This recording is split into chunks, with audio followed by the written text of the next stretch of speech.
एवढ्या लेट का रे?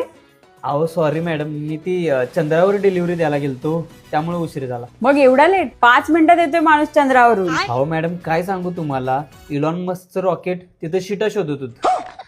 रॉकेटमध्ये शिटा भरेपर्यंत तो हलणार नव्हता. शेवटी मी रॉकेट मधनं खाली उतरलो आणि कस्टमर गोळा केली. चला पृथ्वी फाटा पृथ्वी फाटा. एवढ्या त्या रॉकेटमध्ये शिटा भरल्यात, मांडी आणि मांडी दुखा लागल्या. शेवटी मॅडम मी रॉकेट मधनं एक पाय बाहेर काढून असं आलो. वो अलग ही लेवल का बंदा था. तुमची ऑर्डर काय होती? 1 किलो ऑक्सिजन. हा हे घ्या, 1 किलो ऑक्सिजन. धन्यवाद. त्यावेळी आपल्या म्हाताऱ्यांनी जर झाडं लावली असती तर आज आपल्या ही वेळ नसते आली हो. तुम्ही आमचं ऑक्सिजनचं डेली कस्टमर आहे म्हणून तुम्हाला सांगतो, पुढच्या महिन्यात माझ्या बहिणीचं लग्न आहे. कुठे दिलं बहिणीला? इथंच मंगळावर दिल्या आणि नेपच्यूनवर साखरपुडा आहे. पोरगा काय करतो? पोरग एलियन आहे, एलियन मोरे. आईला जावाई एलियन पाहिजे होता.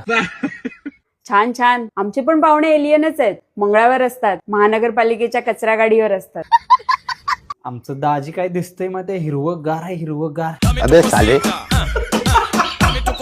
परवा ते त्यांचं गोल्ड रॉकेट घेऊन आलतं भागात आमच्या. सगळी बघालतीत. आमच्या घरात रोबोट आहे. एलियनचं आणि रोबोटचं अजिबात पटत नाही. 36 आकडा आहे त्यांचा. लागलीत भांडायला दोघं. अहो ती शेवटी एकाच भावकीतले आहेत नाही. मग लग्नाची खरेदी कुठपर्यंत झाली? कपड्याची शॉपिंग आपल्याकडेच आहे पोराची, पण पोरग कपडे कुठं घालते, चड्डी घालते फक्त.